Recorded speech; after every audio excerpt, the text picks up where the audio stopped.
Hello and welcome to Average Consumers Reviews. Today we're going to talk about Nocturne, the third movie from Blumhouse and Amazon. The previous two didn't set a very strong foundation for this one, so let's see if it's worth the watch. Before we begin, please leave a like on this video and subscribe to the channel so you see whenever we make a new review. So Nocturne, is it good? Is it bad? Should you watch it? Well, that's a difficult question. I know there are people who will love this movie and others who will hate it. It's about twin sisters, or wombies as they call themselves, Juliet and Vivian, who are passionate about classical music from their early years.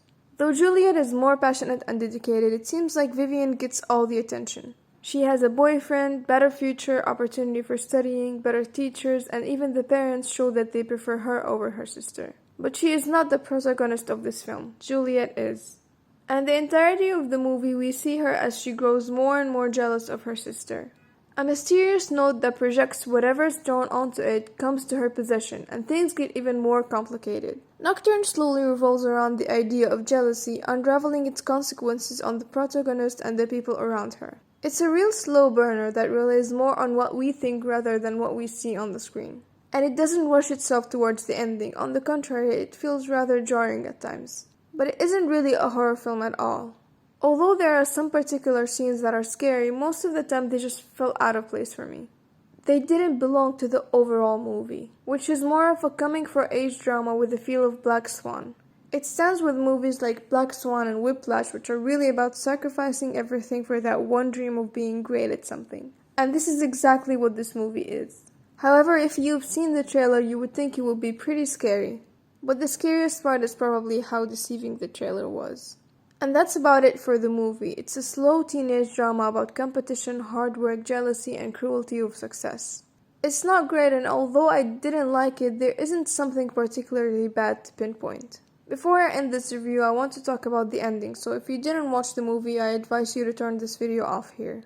For those who stayed, you should probably know that the ending feels a bit off, contradicting itself at times.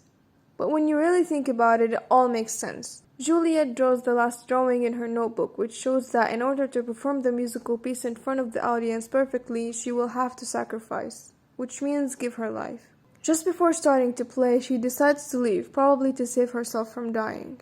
But the curse, or whatever that was already in motion, and because of that, she was always destined not to perform. So she goes to a roof and commits suicide and gets to experience her performance in the last moments of her life in her mind. And as she lies down, dead, we see people passing around, too busy to even notice her.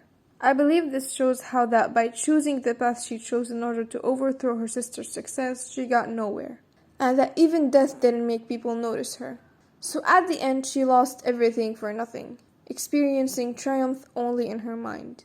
That's of course just my opinion, and don't forget to tell me what you think about it and about the movie.